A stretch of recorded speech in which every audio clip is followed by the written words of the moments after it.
Hi guys! This is Alea Jan and welcome back to my YouTube channel. So for today's video, ano nga ba ang kaibahan ng brake? Ano nga ba ang... Nawala ako sa focus. Ano nga ba ang paraan or ang step by step kapag nag-break ka ng contract? So marami akong mga subscriber na gustong mag-break ng contract and tinatanong ako. So ako, tinanong nyo, ano pa ako partida hindi pa ako nakapag-break ng contract, pero tinatry ko yung best ko na tulungan kayo. So, ano nga ba yung paraan ng pagbe-break ng contract? Ang pagbe-break ng contract is, yun na yung way na ayaw mo na talaga magtrabaho sa amo mo. May dalawang uri ng pag-break ng contract. Isang 1 month notice at isang on the spot terminate. So, yung 1 month notice, magbigay ka sa kanila ng letter and effective yun, 1 month ka pang magtrabaho after that letter. Yun naman is para hindi ka makapagbayad sa kanila kasi sila yung magbabayad sa'yo. Bali kapag 1 month notice ka, meron kang makukuha na plane ticket, tapos 1 month na sahod mo simula nung nagpasa ka ng break ng contract mo hanggang sa nag-end ka. Ayan. 1 month yun. Bali, may sasahurin ka pa. So, yun. Pangalawa is, may travel allowance ka na 100 ata or 200 na ngayon. Pero parang 100 pa din ata. Depende sa amo. So, ang next is, kapag on the spot terminate ka naman, magbibigay ka ng paper sa amo mo, lalabas ka ngayong araw mismo. Pagbigay mo ng papel, diretso, pack your things, labas ka na kaagad. Ayun yung kaibahan. Kapag 1 month notice, 1 buwan ka pang magtatrabaho sa bahay ng amo mo. Bali, nag-notice ka lang na sa susunod na buwan, gantong araw, gantong petsa is last day ko na yon. Parang ganun. Sinasabihan mo na siya na wala ka na sa susunod na buwan. Parang 1 buwan na palugit para makahanap siya ng amo. Yung on the spot naman is biglaan. So, yun is magbibigay ka ng letter, bababa ka kaagad. Pero ang ano doon is magbabayad ka ng 1 month na sahod. So kung ano yung sahod mo, ibabayad mo yan sa amo mo. Kung ano yung sahod mo sa 1 buwan, ibabayad mo yan sa kanya. Kasi yun yung law dito sa Hong Kong. Kaya nga karamihan sa mga katulong is ang 1 month notice yung pinipili nila na way ng pag-break ng contract kasi yun yung wala silang gagastusin. Yun nga lang, pagtsatsagaan at pagtitiisan mo yung ugali ng amo mo na mas naging salbahe sa loob ng 1 buwan na yan. Yun yung disadvantage doon. So, kapag break contract ka na 1 on the spot is magbabayad ka ng sahod mo sa amo mo and then bibigyan ka naman nila ngayon ng ticket tapos ng travel allowance. Tsaka kung may leave ka, bibigay nila yun sa'yo. So, daming nagtatanong, ate, paano ba mag-break ng contract? Ang gawin mo is mag-search ka sa YouTube or sa Facebook kung paano gumawa. Ako kasi guys, hindi ako mahilig magtanong sa ibang tao kasi naintindihan ko na yung iba is may mga trabaho din yan. Kaya ako mismo yung gumagawa, sariling sikap ako para kung ano yung katanungan sa utak ko, masasagot ba? Punta ako sa Google. Anong silbi ng Google? Yun yung most search ko talaga. Yan yung araw-araw na ginawa ng Diyos. Yan yung tinatanong ko sa kung ano yung mga hindi ko alam. Sa Google talaga ako dumidiretso. Kaya kayo, ugaliin nyo rin mag-search sa Google. Mas maganda i-search dun kasi dun hindi ka maliligaw kasi talagang tama yung ibibigay nila sa'yo. Search nyo dun kung paano yung pag-break ng contract, paano magpasa ng papel, ganyan, ano yung ilalagay sa papel. So, may mga iba na din akong subscriber na binigyan ng sample ng papel ng pag-break ng contract yung katulong dito. Pero may binibigay din sa YouTube. Ayan, marami. Pwede kang makakuha sa YouTube, sa Facebook, sa Google kung paano ang tamang ng break ng contract. So, mabilis lang, basta sabihin mo lang dyan na sa susunod na buwan, wala na ako, or ngayon, valid today, ganun. So, yun lang. And then,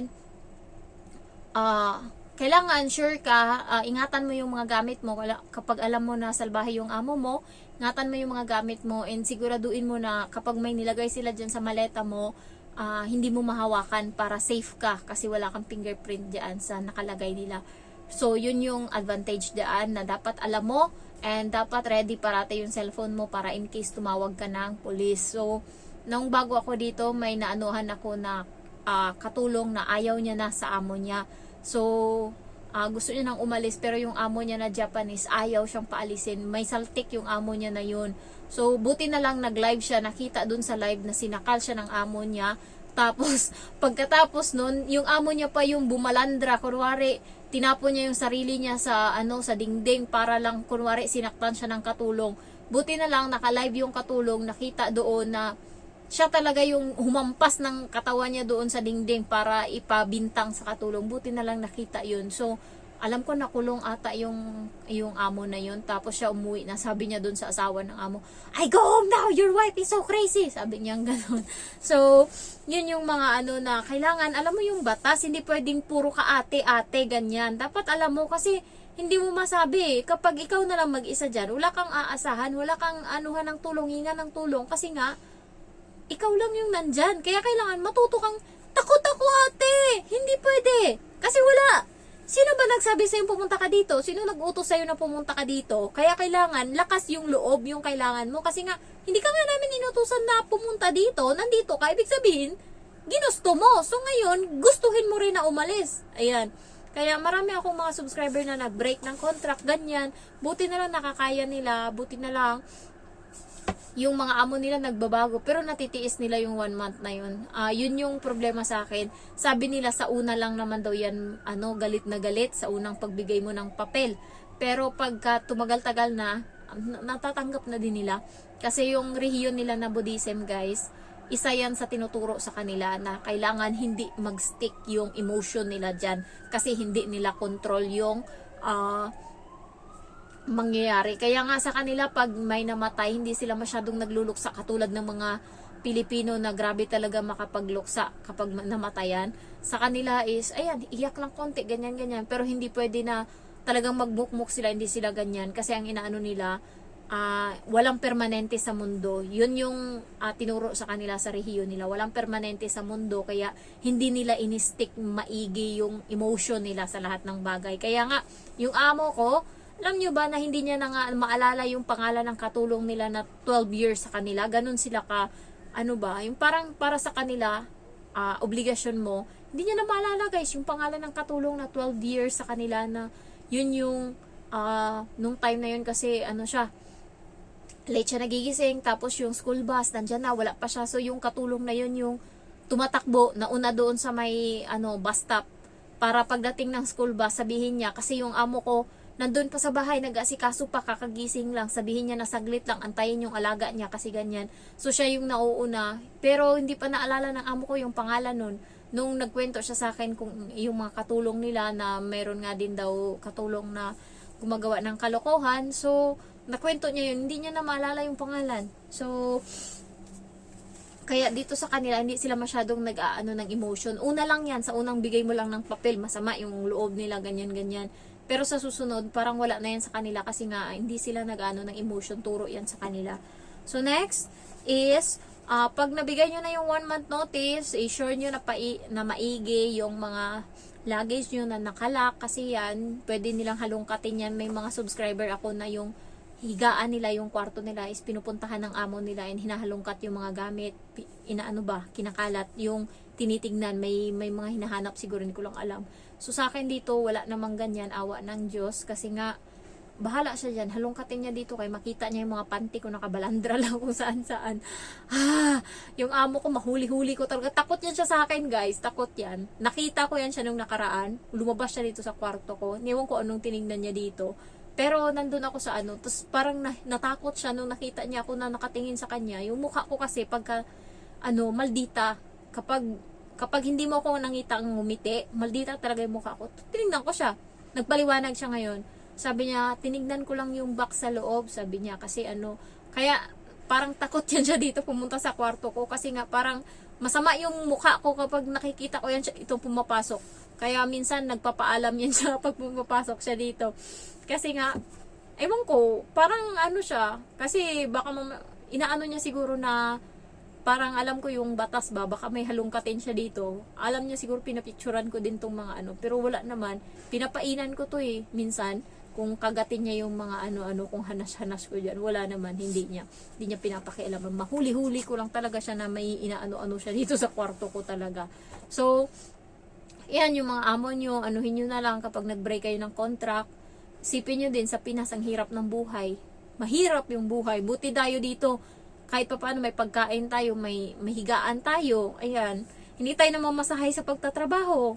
Kasi yun yung magastos sa Pilipinas eh. Yung nandun ako, magastos sa akin pagkain, tapos bahay, kuryente, tubig, pamasahe ko. So natitira sa akin minsan sa sahod ko na 8,000 every every quincenas, tapos 8,000 din, or umabot din naman ng 10,000 yung sahod ko.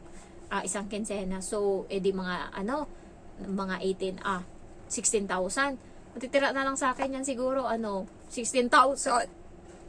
Bahay 1,500, bigas. Sabihin na natin 1,000 or 500 yung bigas, o di 2,000 na. Kuryente, tubig, sabihin natin 500 yon. Pagkain, pamasahe mo pa, shampoo mo pa. Hay, sa Pilipinas, hindi ako makakabili ng napkin na buo. Tingi-tingi lang yung sa tindahan na tig 7-7, 8 ba yun? Ganun lang binibili ko. Makabili ako ng isang buong napkin. Parang ang laking achievement ko na yun para sa akin. Nag-grocery na ako nun. Pero dito guys, nabibili ko na yun kahit alam niyo yun? Nabibili ko na, may stock na ako. So, yan o. 'Di ba? Sa Pinas, yan. Sa Pinas, hindi ko yan nabibili na ganyan yung stock ko. Kasi nga, parang, ang dami pang kailangan asikasuhin kaysa yan. Parang ganun. Pero dito, pwede mo siyang bilhin. Parang, okay lang. So, yun yung isipin nyo. Sa Pilipinas, nung umuwi ako doon, nasanay ako na nagtitisyo ba pag umiihi. Pag uwi ko, nang lalagkit ako kasi hindi na nagtitisyo. Kasi wala kaming tisyo doon sa CR. Kasi syempre, hindi naman kami mayaman sa Pinas. So, nag-CR ako. Nung una, nagbibit-bit pa ako ng tisyo. Ayan, bit-bit ko yung mga ganyan. May mga ganito akong dala pa uwi. Pero nung huli na, ay wala na. Diyos ko, bumalik na ako sa dati. Parang, ay, na-miss ko na yung na-miss ko na yung Hong Kong. Kasi dito, pag nagsha-shower lang, ayan, wala.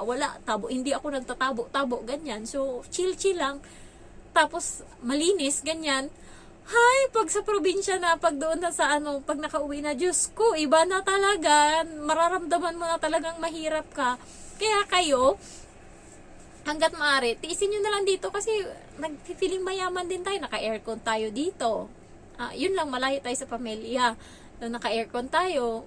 Pag umiihi tayo or may mga tissue tayong nagagamit. Ayan, tapos pag nagsha-shower, malinis tayo dito. Pag sa probinsya, madugyot ka talaga kay hindi mo naman priority maglinis-linis. Unahin mo munang mga gawaing bahay dyan, lahat-lahat. Kaya, inaano ko talaga, kung magbe-break ako ng contract, wala na akong pera. So, kailangan may ipon muna. Hindi pwedeng uuwi ng walang ipon. Hindi pwede. Kahit sabihin pa na kukunin ako ng boyfriend ko papunta ng US, so kaya lang ako uuwi kasi magpa-process ng papel, parang ayoko pa din kasi nga,